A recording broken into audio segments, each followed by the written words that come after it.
You've got a project coming up, there's a video that you want to shoot, and you're trying to figure out, do you shoot on anamorphic or spherical lenses? In this video, I want to break down the characteristics of anamorphic and spherical lenses and kind of the process that I go through to actually choose what kind of lens I want to shoot on each project. Let's start off with anamorphic.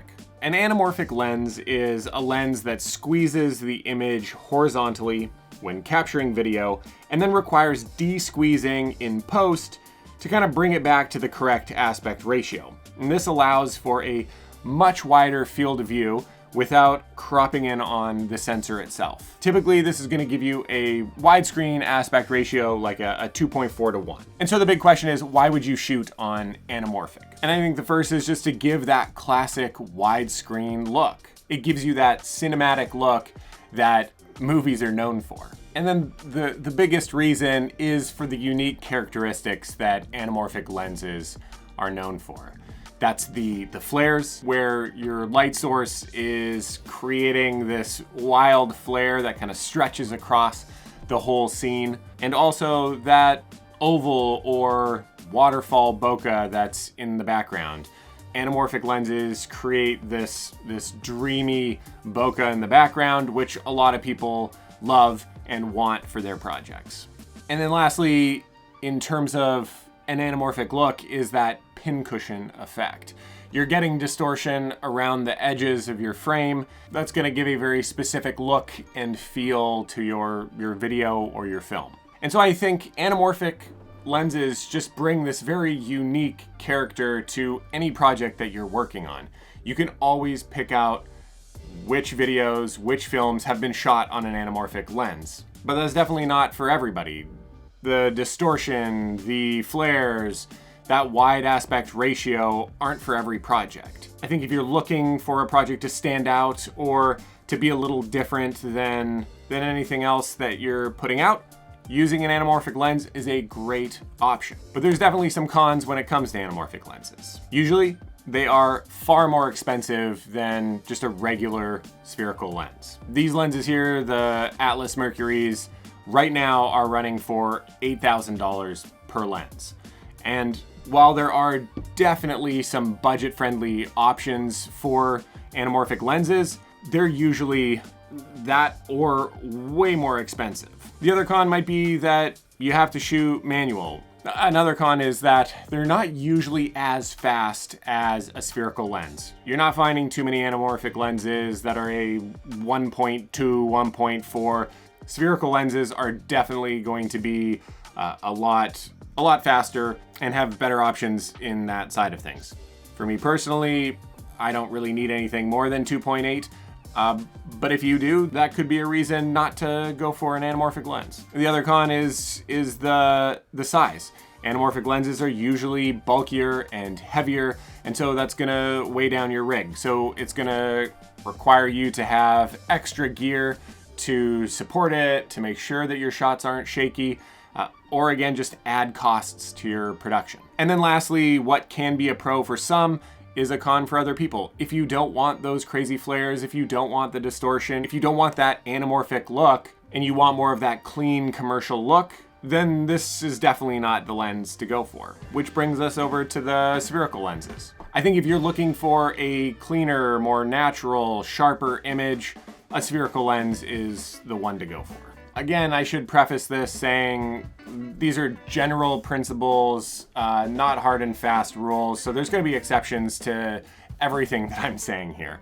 But for the most part, spherical lenses are going to be cleaner and sharper and not have all of the distortions that an anamorphic lens is going to have.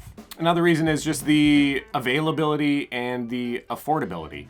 It can be really tough to find, but also purchase anamorphic lenses, whereas spherical lenses are much more readily available and you can find so many cheaper or more affordable options. Whether that's shooting on photo or video lenses, which is another pro. I mean, if you're wanting a lens that can shoot both photo and video, then a spherical lens is your choice.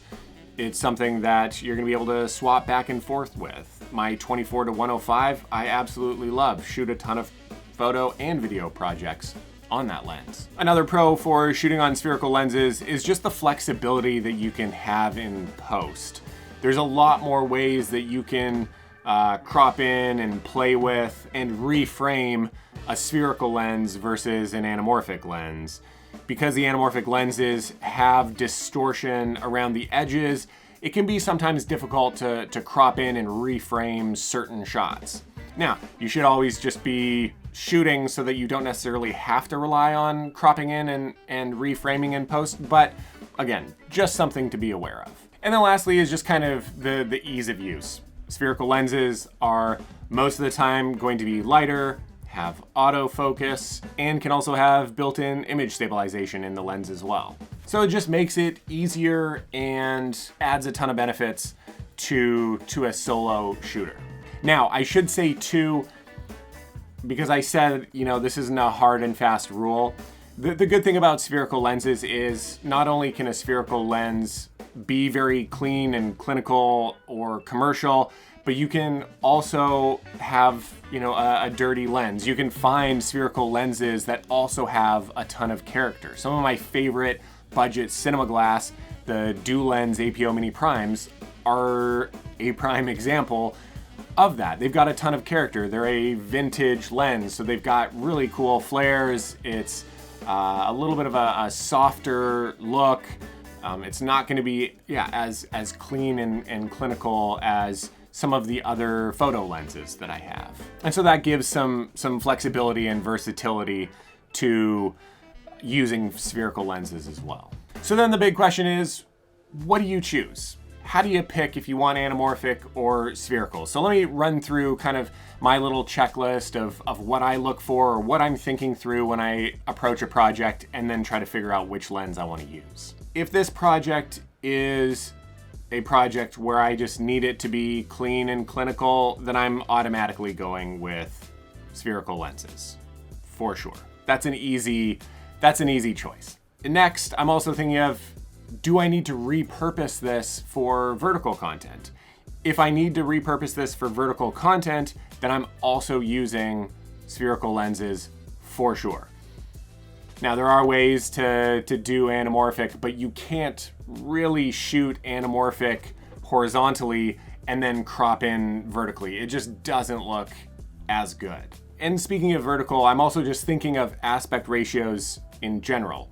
Do I want that really wide cinematic aspect ratio? Then I can kind of start to get into the idea, okay, do I want anamorphic lenses or spherical lenses, and I'm cropping in post. Next, I'm asking if I actually need autofocus. Do I need autofocus for this project?